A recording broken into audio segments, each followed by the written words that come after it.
নমস্কার বন্ধুরা, আজ একটা নতুন রান্না করব। দেখো তোমরা কি করে রান্নাটা করছি। মাছের পুরে কদম ফুলে, তার জন্য তো মাছ লাগছেই। মাছটা কুকিলা মাছ নিয়েছি আমরা, এই মাছটাকে কুকিলা মাছ বলি। মাছটাকে ভালো করে কেটে পরিষ্কার করে নেব।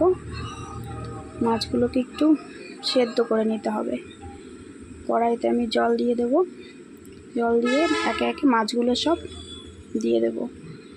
মাছের মধ্যে একটু নুন, একটু হলুদ দিয়ে মাছগুলোকে সেদ্ধ করে নেব।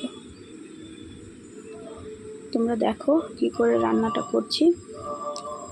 পরিমাণ মতন হলুদ আর অল্প একটু লবণ, বেশি দেব না। এই মাছটা একটু লবণ থাকে, সমুদ্রের মাছ যেহেতু লবণ দিয়ে রাখা হয় মাছটাকে, তাই অল্প পরিমাণে লবণ দেব।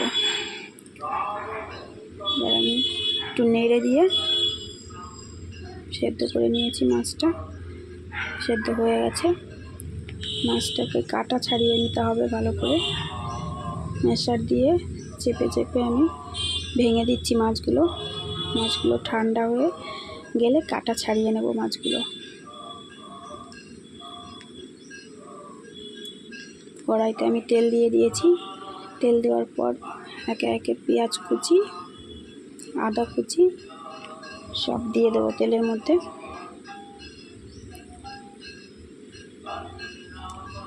পেঁয়াজগুলোকে ভালো করে ভাজবো, লাল লাল করে পেঁয়াজগুলোকে ভেজে নেব। বেশি লাল করব না, হালকা একটু বাদামি বাদামি কালার হলেই এর মধ্যে টমেটো দিয়ে দেবো।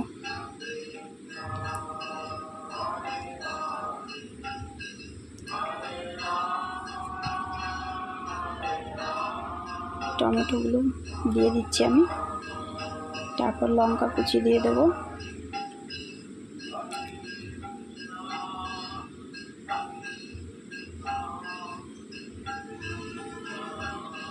সব কিছু একসঙ্গে ভালো করে কষিয়ে নেব। বাটা মশলা দিইনি আমি, সব কুচিয়ে নিয়েছিলাম। কেউ চাইলে বেটেও দিতে পারে, আমি বাটা মশলা দিইনি, সব কুচিয়ে দিয়েছি মশলাগুলো। পেঁয়াজ কুচি, লঙ্কা কুচি, টমেটো কুচি, আদা কুচি একসঙ্গে ভালো করে কষিয়ে নেব।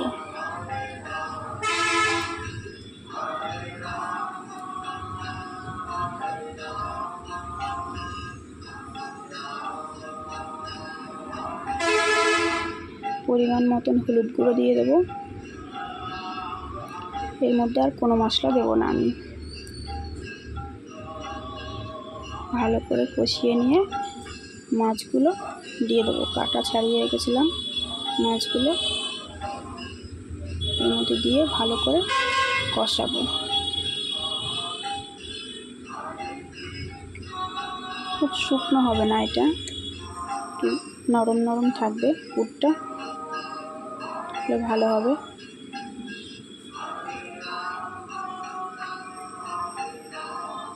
ভালো করে নেড়ে কষিয়ে নিচ্ছি আমি।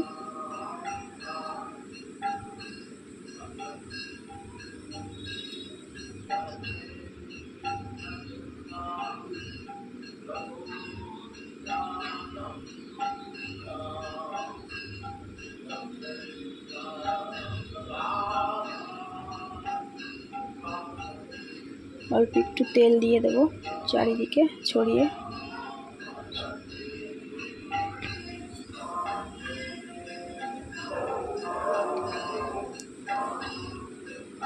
আবার ভালো করে নেড়ে দিচ্ছি।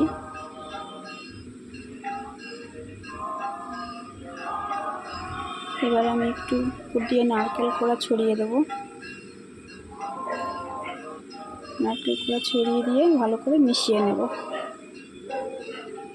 একসঙ্গে।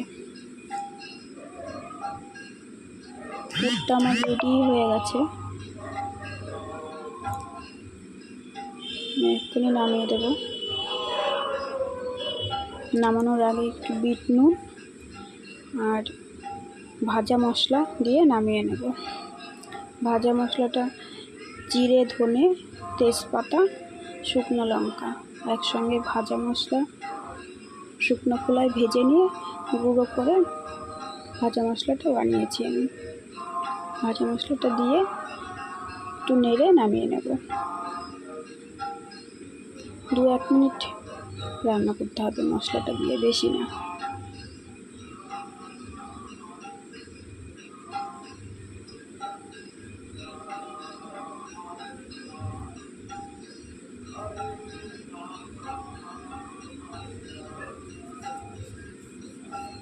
পুরটা আমার রেডি হয়ে গেছে, নামিয়ে নিয়েছি।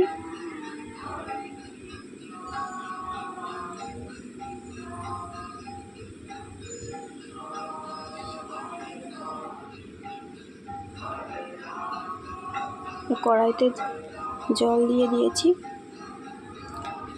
বেশি না, অল্প একটু জল দিয়ে একটু ফুড কালার দিয়ে, সামান্য পরিমাণে ফুড কালার দিয়েছি, অরেঞ্জ কালারের ফুড কালারটা দিয়েছি আমি। এর মধ্যে পরিমাণ মতন ময়দা দিয়ে দেবো, একটু লবণ দিয়ে দিতে হবে। এর মধ্যে লবণ দিয়ে ভালো করে মিশিয়ে পরিমাণ মতন ময়দা দেবো। যে যেরকম বানাবেন বন্ধুরা ঠিক সেরকম পরিমাণে দেবেন। ময়দাটা একটু সেদ্ধ করে নেব ভালো করে, সঙ্গে মিশিয়ে নিয়ে একটু সেদ্ধ করে নিতে হবে, বেশিক্ষণ না, 2-1 মিনিট। ময়দাটা নামিয়ে নিয়েছি, এটাকে ভালো করে মেখে নিতে হবে। একটু নরম নরম করে মাখতে হবে, বেশি শক্ত হলে হবে না। ভালো করে মেখে নিচ্ছি, মেখে এবার আমি বলের আকারে বানিয়ে নেব। যে যেরকম শেপ দেবেন দিতে পারেন, আমি বলের মতনই করবো এটা, যেহেতু বলেছি যে এটার নাম দিয়েছি আমি মাছের পুরে কদম ফুলে। এটা কেউ চাইলে ভাপা কদমও বলতে পারে, আবার মাছের পুরে মোমোও বলতে পারে, যে যেটা নাম দেবে। পুরগুলো ভরে নিয়ে আমি বলের আকারে বানিয়ে নেব সব।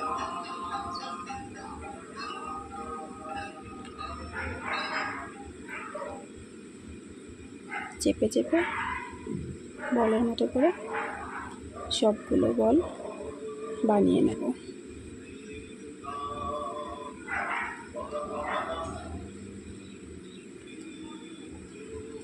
বলগুলো সব বানিয়ে নিয়েছি।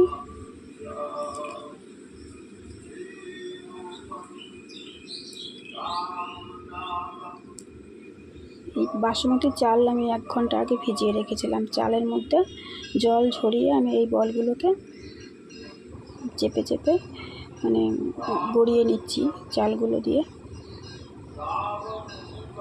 ভাপিয়ে নিয়েছি বলগুলো, সবগুলো বল আমি ভাপিয়ে নিয়েছি এরকম করে।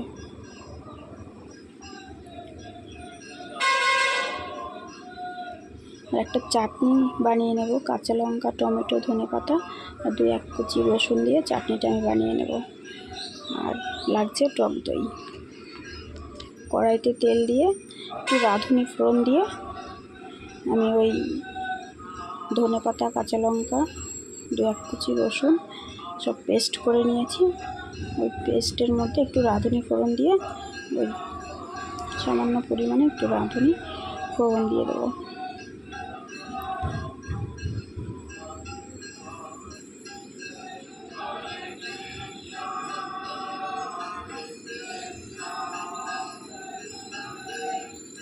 ঢেলে নেব এবার ওই পেস্টের মধ্যে।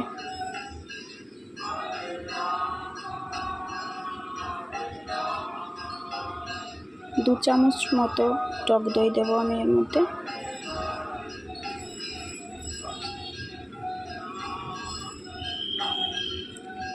দিয়ে দেবো বিট নুন,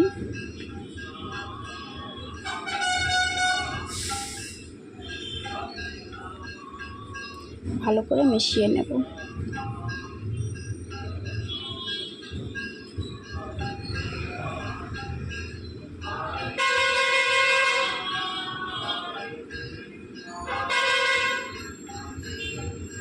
এই চাটনিটা দিয়ে কদম ফুলের ভাপা, মাছের পুরে কদম ফুলের ভাপা, এটা খেতে বেশি টেস্ট লাগবে। চাটনিটা তাই বানিয়ে নিয়েছি, রেডি হয়ে গেছে আমার মাছের পুরে কদম ফুলে। এবার বানিয়ে খেয়ে দেখবেন।